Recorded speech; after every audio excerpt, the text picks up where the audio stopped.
안녕하세요. 호주 이슈다 위클리 뉴스 진경입니다. 안녕하세요. 알사방입니다. 네, 오늘은 활기차신.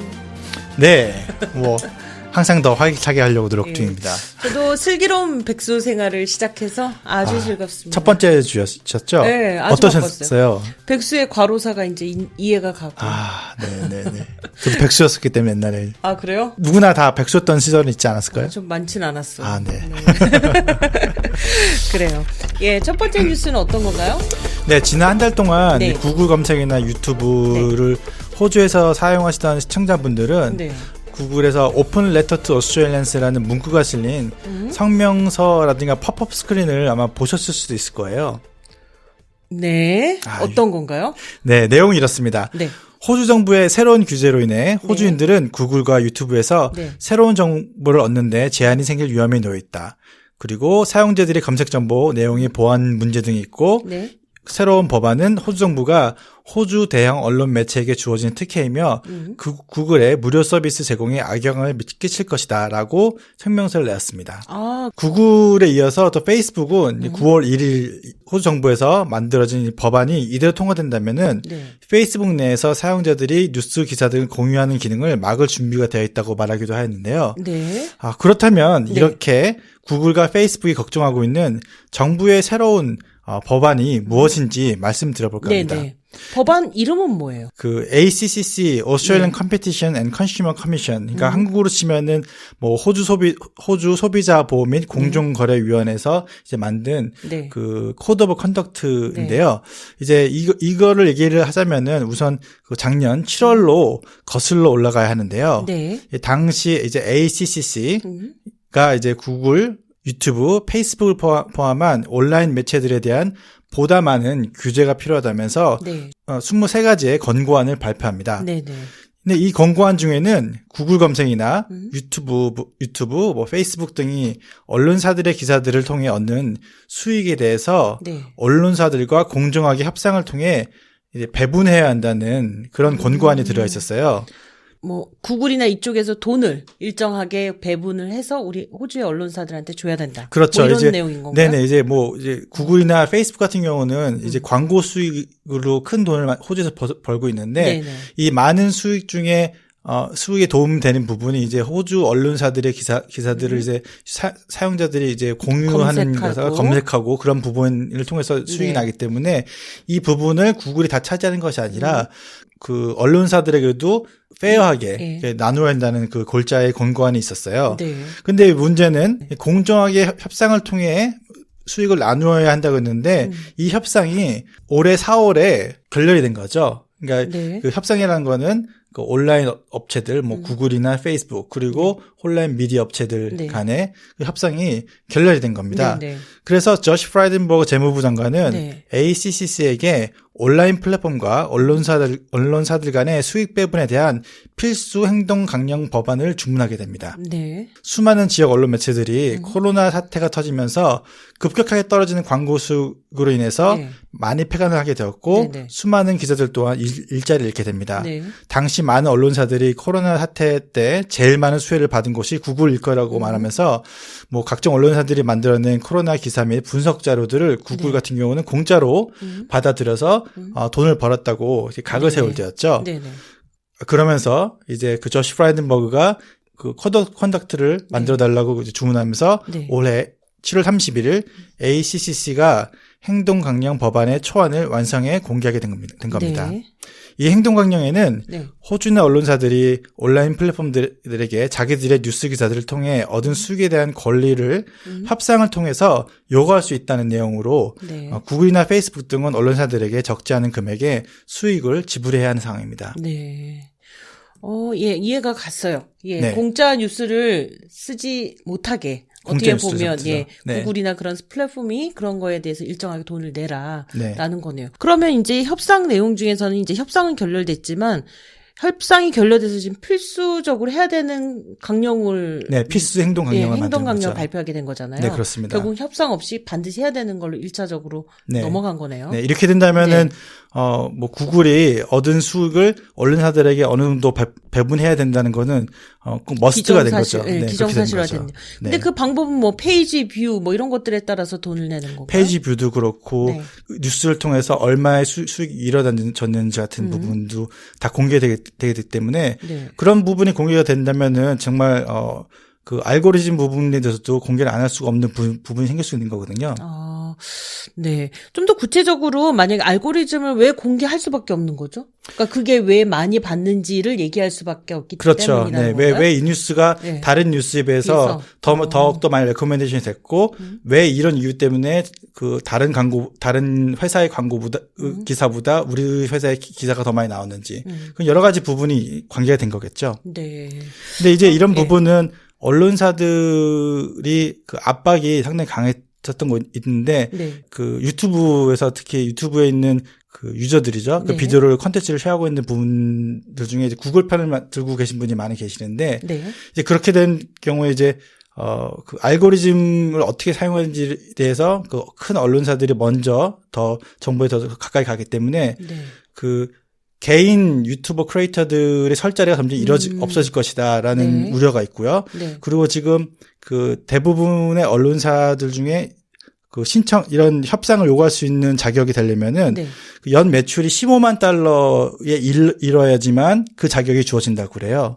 그러면은 그 소규모 그 플랫폼들을 가진 언론사들보다는 네. 뭐 기존의 뭐 스카이 뉴스 뭐라든가 아니면은 뭐 데일리 텔레그래프, 오스트레일리안 신문사 같은 네. 플랫폼이 워낙 모든 것을 지배해 버리니까 사실 거기에 대한 제동을 거는 어떤 행위인 것 같기도 네네. 하고 또 그 코드 오브 컨덕트가 분명히 우리의 그런 개인적인 정보에 대한 보호도 분명히 있을 것 같기도 네. 하고요. 그죠? 네네. 근데 이게 구체적으로 어떻게 우리 현실 속에서 적용될지는 좀 더 봐야 되겠는데. 그 미디어의 주도권 싸움일 수도 있어요. 네. 어떻게 본다면은 그 지난 호주 정치의 그 프라임 미니스터나 정치권은 그 머독이 만든다는 말이 있을 정도로 그래요? 킹메이커 같은 역할을 많이 네. 한다고 이제 그 언론사들에서 한국을 생각하신다면 조선일보 같은 네. 역할을 하는 거죠.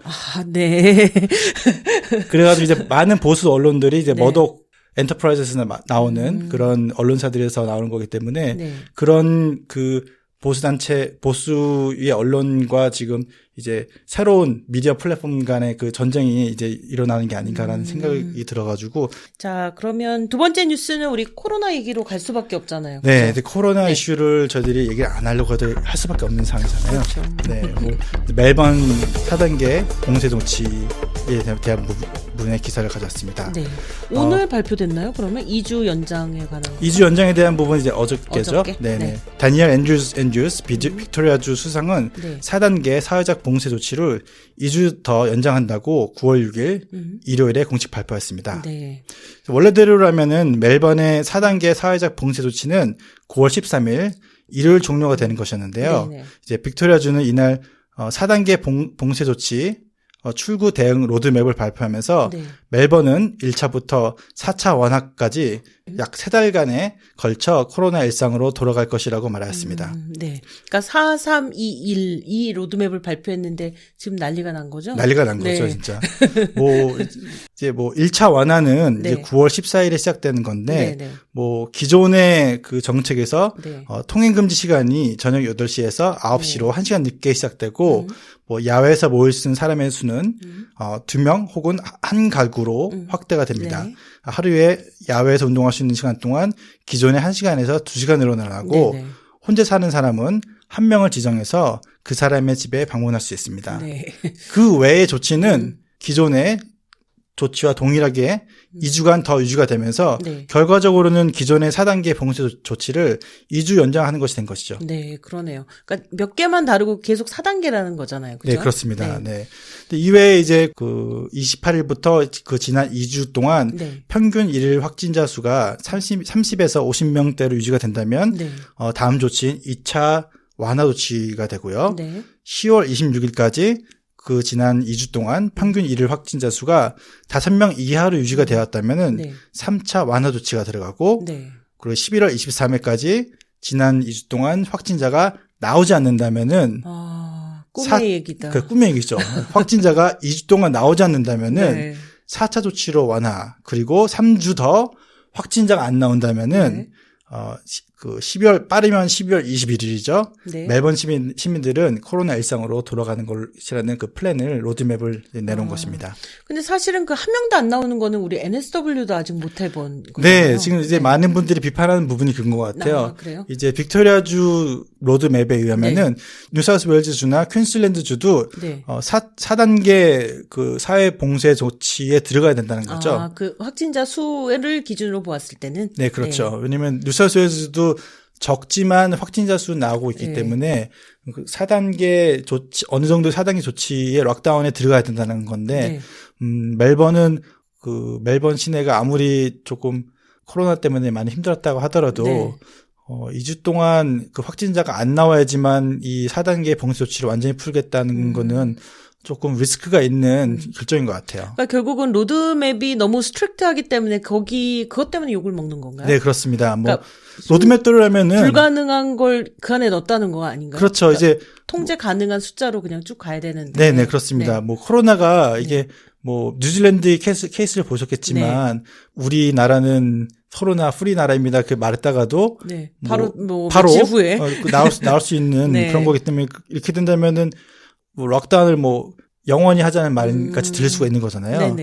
그래서 제일 걱정하시는 분들은 이제 아무래도 멜번 내에서 소매상들을 운영자들이 불만이 제일 클 것 같아요. 뭐 지금 로드맵을 본다면은 식당 및 리테일 가게들이 다시 문을 열려면 2주 동안 코로나 1일 확진자가 나오지 않아야 한다는 컨디션이 현실적이 않다는 거죠. 근데 이제 그 리스트릭션 중에서 왜 포장은 여전히 주문 및 포장 판매는 가능하다라고 되어 있잖아요. 그렇죠. 근데 이제 뭐 포장 판매라는 건 식당에 하는 거지만 그냥 리테일 숍 같은 거는 불가능한 거죠. 그렇죠. 그러면서 이제 그 소상공인들 같은 경우는 뭐 타겟, K마트, 오피스웍스, 버닝스 등이 지난 3단계 그 봉쇄 조치 동안에 코로나 감염을 얼마나 잘 대처해서 운영을 되었는지를 기억해야 한다면서 주정부가 상공인들과 충분한 상의 없이 내린 계획이라고 불만을 표출했습니다. 그래요. 그러니까 스몰 비즈니스 하는 분들도 그렇겠지만 사실 연방 정부도 불만일 것 같아요. 연방 정부도 지금 아주 큰 불만을 니네가 평소에 좀 잘하지 초반에는 그렇게 못하더니 말씀하신 것 같이 이제 모리슨 연방 수상은 연방 재무부 장관 그리고 보건 장관과 함께 이 로드맵이 나온 다음에 바로 공동성명에서 빅토리아주의 코로나 바이러스 감염 경로 파악 능력에 대해 걱정이 크게 들고 그리고 그 로드맵 또한 호주 경제에 아주 안 좋은 영향을 끼칠 것이라고 말했습니다. 그러니까요. 왜냐하면 연방정부의 전반적인 로드맵이랑 좀 안 맞다는 생각이 좀 들고 많이 안 맞죠. 그리고 지금 NSW 살고 있는 우리 그 느낌으로도 가능할까라는 생각이 들고 1차적으로는 그러니까 빅토리아가 통제 가능한 그 숫자에 대한 뭔가 통계치가 없는 건 아닌가. 그러니까 자기 한계치 그런 생각이 좀 들기도 하고. 많은 전문가들이 이제 빅토리아주에서 사용한 그 모델에 대해 상당히 의혹을 많이 가지고 있고요. 그리고 모리슨 정부 같은 경우는 그 로드맵이 발표되기 2주 전부터 그 기존의 그 4단계 봉쇄 조치를 더 이상 연장하지 않기를 공개적으로도 밝혀왔잖아요. 그래서 푸시했죠. 그런데도 이제 받아들이지 않고 이제 멜번은 자기들이 갈 길을 가고 있는 것 같이 보여가지고 많은 이번 그 발표는 많은 분들이 좀 걱정하실 부분이 있을 것 같아요. 그렇기도 하네요. 왜냐하면 사실 멜번은 이렇게 리스트릭션이 이제 오랫동안 지속되면 사실은 지원금도 동일하게 가야 되는 거잖아요.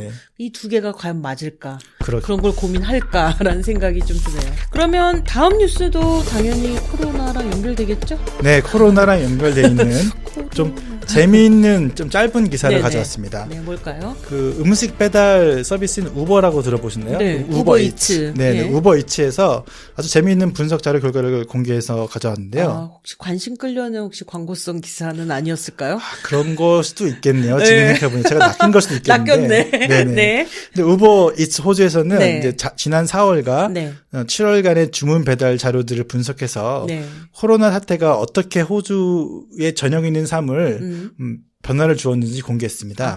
저녁이 있는 삶. 네. 저녁에 있는 삶. 네. 그리고 이제 그 외에 그 이팅 패턴에 대해서 네. 이제 그 공개를 했는데요. 네. 공개된 자료에 의하면은 네. 코로나 기간 동안 많은 사용자들이 출퇴근 중에 음식 배달을 시키는 것으로 나왔다고 해요. 출퇴근 중에요? 네, 출퇴근 그러니까 가자마자 먹으려고? 그렇죠. 네. 네. 그리고 그 코로나 사태가 일어나기 전인 2019년 7월에는 네. 금요일과 토요일 저녁에 네. 제일 많은 배달 음식을 시키는 패턴이 그렇죠. 코로나 사태가 일어나면서 네.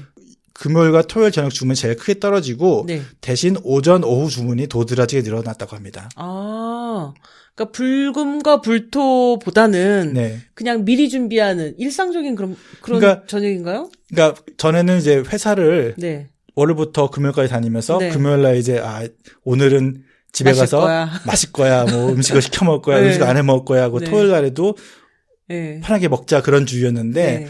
이제 어떻게 본다면은 그 월요일부터 금요일 이제 재택근무 같은 일이 네. 일어나면서 금요일 날 그렇게 즐겼다는 그런 그 라이프 패턴이 많이 줄어들었다는 거죠. 네. 그리고 어쨌든 일상적으로 네, 필요한 그렇습니다. 것들을 먹는 이런 스타일로 네, 됐다는 꾸준히 거네요. 음식 배달을 시켜 먹는 패턴. 네. 어떻게 보면 코로나 사태가 일어났을 때 음식을 그 가서 먹을 수 있는 방법이 없어지고 네. 그러니까 이제 많은 주문 음식을 시켜 드셨잖아요. 네. 그러면서 이제 뭐 저 같은 경우도 그 우버이츠를 점심에 시켜 먹는 이런 거의 없었거든요. 회사를 네. 저는 가니까. 네. 그런데 이제 자택근무를 하다 보니까 가끔씩 이제 점심을 시켜 먹게 되더라고요. 그런 그 소비 패턴이 네. 이 자료 이제 나온 것 같고요. 네.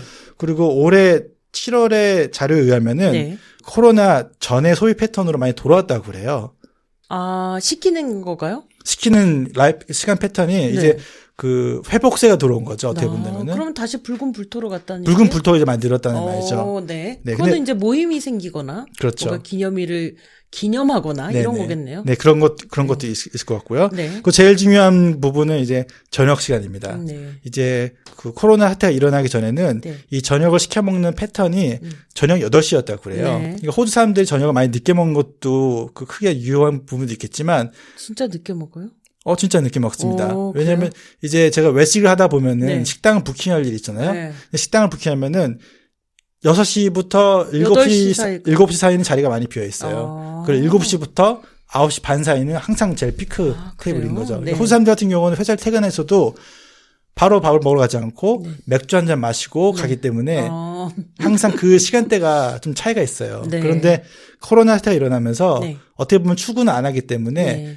6시, 5시, 6시부터 저녁을 먹을 거를 준비하는 거죠. 네. 그걸 가지고 저녁이 있는 삶이라고 얘기했을까요?